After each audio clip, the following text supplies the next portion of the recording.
जितने आस्था चैनल पर कथा सुन रहे हो, जितने फेसबुक और यूट्यूब पर सुन रहे हो, बहुत सावधानी से सुनना। तो जिनकी यहाँ संपदा की कमी होती है, वैभव की कमी होती है, लक्ष्मी की कमी होती है, प्रतिष्ठा की कमी होती है, धन की कमी होती है, उसके लिए मंगलवार को अगर शिव जी के मंदिर में, शंकर के मंदिर में जाकर 1 लोटा पानी चढ़ाया जाता है तो हमारे कार्य में उन्नति होती है। लिखा है कार्तिक के महीने में 10वीं तिथि को कार्तिक खंड वर्णन करता है, या स्कंद पुराण का कार्तिक खंड को उठा लीजिए, वो वर्णन करता है 24 तरह के दिए होते हैं। हमें ये ज्ञात करना है कि 7 नियम जो कार्तिक के महीने के होते हैं, कार्तिक महात्म में जो 7 नियम बताए गए होते हैं, इन 7 नियम में से कोई एक नियम हम हमारी जिंदगी में उतार लें, कोई एक नियम हम हमारे जीवन में उतार लें, जिस नियम के बल पर हमें परमात्मा का साक्षीकरण हो जाए। कोई एक नियम, अगर आप दीप दान कर रहे हो कार्तिक के महीने में, प्रतिदिन आपने 1 महीना तक दीप दान करा, महाराज कार्तिक के महीने में 10वीं तिथि को जो तुलसी की डंडी को घी में भिगोकर अपनी कामना कर कर भगवान के सामने दिए में रखकर जला देता है, दिए की तरह उससे आरती उतार देता है, कहते हैं उसका जन्म दूसरी बार पृथ्वी पर नहीं होता, वो भगवान के गोलोक धाम में जिंदगी भर के लिए विराजमान हो जाता है। जिंदगी भर के दीप की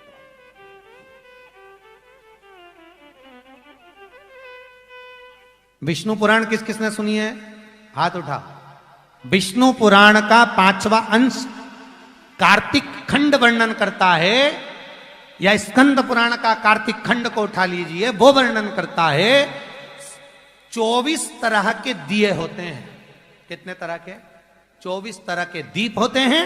उस दीप में सर्वाधिक श्रेष्ठ दीप होता है तुलसी दल का, तुलसी की डंडी से जो प्रकट किया गया। बत्तियों का भी क्रम है, एक लंबी बत्ती होती है, एक गोल बत्ती होती है। होती कि नहीं होती? लंबी और गोल। ये वाला स्पीकर बंद है, बार बार बंद हो रहा है, बार बार चालू हो रहा है, उसको देखिए जरा। बत्ती एक गोल होती है, एक लंबी होती है। गोल बत्ती और लंबी बत्ती में अंतर होता है, बहुत जमीन आसमान का अंतर है, बहुत ध्यान देना इसका। गोल बत्ती किस किस देवी देवता पे लगती है और लंबी बत्ती किस किस देवी देवता पे लगती है, तो स्कंद पुराण और विष्णु पुराण दोनों कहती है जो लंबी बत्ती होती है वो पितरों की जगह पर, पूर्वजों की जगह पर,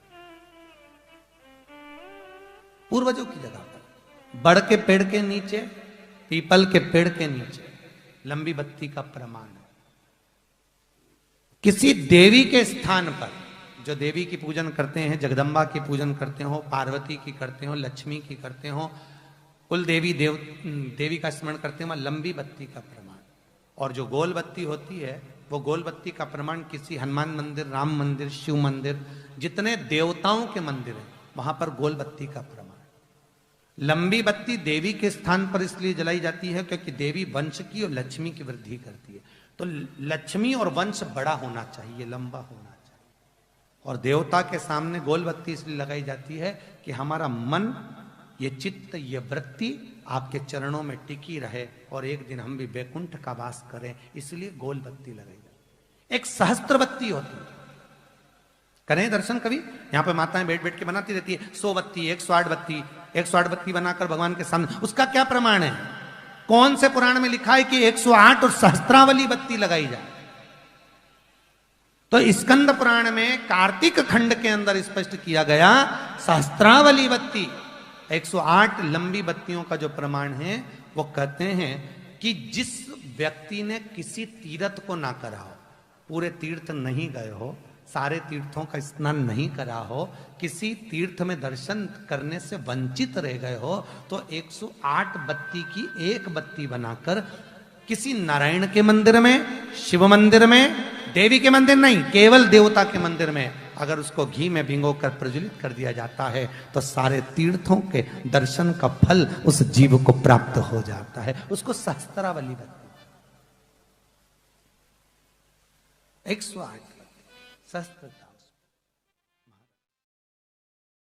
लक्ष्य निर्धारित करना कि हम कार्तिक के जो 7 नियम है, कार्तिक के महीने के जो 7 नियम बताए गए हैं, कम से कम हम 7 नियम में से एक नियम ऐसा पकड़ें जिससे हमारा जीवन सार्थक हो जाए।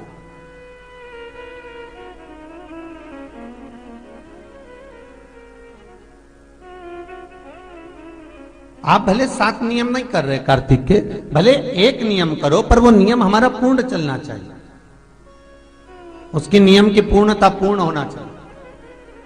आपको कहा था कार्तिक के 7 नियम हैं, उसमें पहला दीपदान, दूसरा तुलसी पूजन, तीसरा भूमि पर शयन, चौथा शरीर पर तेल नहीं लगाना, पांचवा सुंदर दलहन चीजों का त्याग करना, और छठा ब्रह्मचार्य व्रत का पालन करना, और 7वां अपने जीवन में कार्तिक के महीने में चाहे वाणी का संयम हो, चाहे भोजन का संयम हो, चाहे शब्दों का संयम हो, चाहे दृष्टि का संयम हो, चाहे इंद्रियों का संयम हो, वो संयम रखें,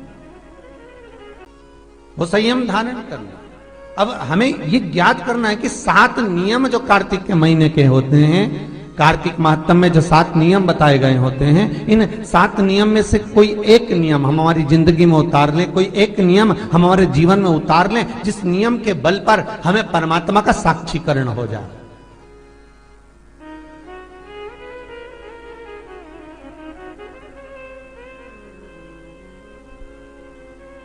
कोई एक नियम, अगर आप दीप दान कर रहे हो कार्तिक के महीने में, प्रतिदिन आपने 1 महीना तक दीप दान करा, महाराज श्री शिवाय नमस्तुभ्यम, सब बोलिए एक बार जमकर, श्री शिवाय नमस्तुभ्यम। प्रैक्टिकल जरूर करना, कहीं सियोर वाला महाराज झूठ तो नहीं बोल रहा। शास्त्रों की बातें हमारे जीवन में हमें सुख प्रदान करे, इसलिए इस भाव का आनंद करते हुए आज की कथा को विराम देते हैं। श्री शिवाय नमस्तुभ्यम। मेरे चैनल को सब्सक्राइब करें, बेल आइकन प्रेस करें, जिससे कि आपको लेटेस्ट वीडियो की नोटिफिकेशन मिल जाएगी।